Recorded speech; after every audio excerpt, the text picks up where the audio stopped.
Bonjour tout le monde, j'espère que vous allez bien. Comme je vous en parlais dans ma dernière vidéo, on peut apprendre à lire plus vite. Lire vite, finalement, ça s'apprend.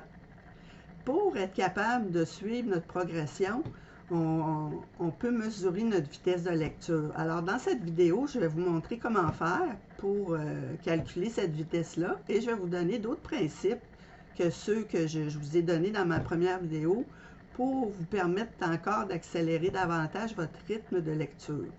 Je m'appelle Carole Thibault, je suis écrivaine. Lire et écrire sont deux choses qui sont très reliées entre elles. Moi, j'ai toujours lu beaucoup et écrit beaucoup. Puis à un moment donné, j'ai tellement lu que ça m'a permis de réaliser mon rêve d'enfance, c'est-à-dire d'écrire une série de romans policiers. Si vous voulez savoir justement comment est née cette série policière-là, qui s'appelle L'Horloge, et en apprendre un peu plus sur moi-même, je vous inviterai à cliquer sur le lien qui se trouve sous cette vidéo. Ça va vous permettre de télécharger la brochure qui va vous l'expliquer.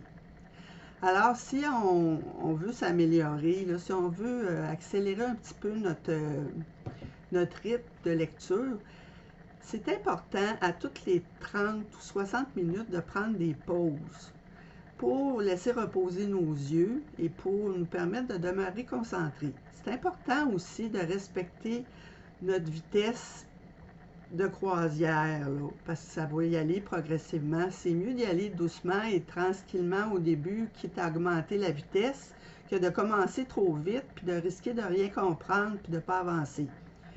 C'est important aussi de lire des choses que vous êtes capable de lire, là, de lire des livres qui sont adaptés à votre niveau de lecture. Si vous voulez trouver ce niveau-là, vous pouvez demander conseil auprès d'un bibliothécaire, d'un professeur, d'une personne proche ou une personne de confiance.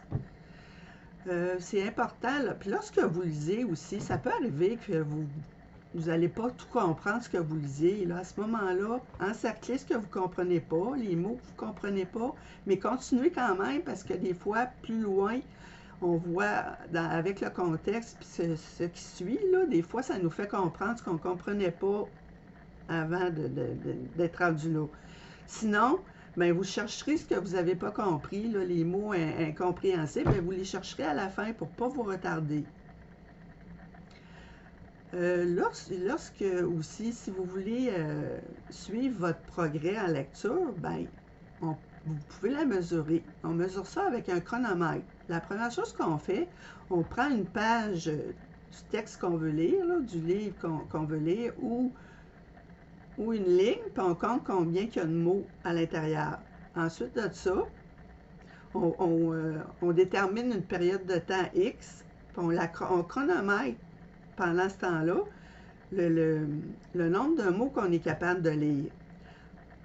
Ensuite, lorsqu'on a ces données-là, on multiplie le nombre de mots par page ou le nombre de mots par ligne par le nombre de mots, en tout cas le nombre voyons, de mots par ligne ou de mots par page qu'on a lu pendant le temps qu'on a mesuré avec le chronomètre. On effectue la règle de 3, puis à ce moment-là, ça va nous donner le chiffre qui correspond à notre vitesse de lecture.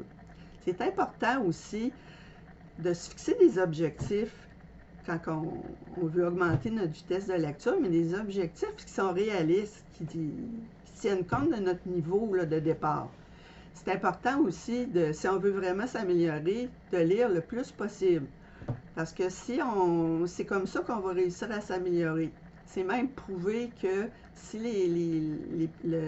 vous voulez augmenter votre vitesse de lecture, si vous lisez le plus possible, si vous respectez là, les règles que j'ai énumérées dans cette vidéo-ci et dans la précédente, normalement, on pourrait s'attendre à ce que vous soyez capable de doubler votre vitesse de lecture à l'intérieur de plusieurs semaines. Donc, si on résume, c'est possible d'apprendre à lire rapidement. Si on veut suivre notre progression, on peut mesurer notre vitesse de lecture avec un chronomètre, comme je vous l'ai expliqué tout à l'heure. Et c'est comme je vous l'ai dit, plus vous allez lire, plus vous allez mettre en pratique, là, c'est les règles qui ont été énoncées dans la vidéo précédente et celle-ci, bien, plus vous allez devenir bon, plus vous allez lire vite. Mais, comme je disais tout à l'heure, on peut s'attendre que si vous suivez les règles là, que je vous ai données et si vous êtes assidu, si vous pratiquez beaucoup, on peut s'attendre à ce que dans plusieurs semaines, vous soyez capable de doubler votre vitesse de lecture. Mais c'est sûr, ça dépend ça peut varier d'une personne à l'autre et surtout, ça dépend de votre niveau de départ. Donc, j'espère que cette vidéo vous a été utile. Si oui, bien, vous pouvez mettre un petit pouce bleu en dessous et vous pouvez la partager. Je vous inviterai aussi, si vous voulez mieux me connaître et en savoir plus sur la naissance de ma série L'Horloge, de cliquer sur le lien qui se trouve en dessous de cette même vidéo. Alors, ça va vous permettre de télécharger la brochure que j'ai préparée pour vous l'expliquer. J'espère qu'on va se revoir et je vous remercie de m'avoir écouté.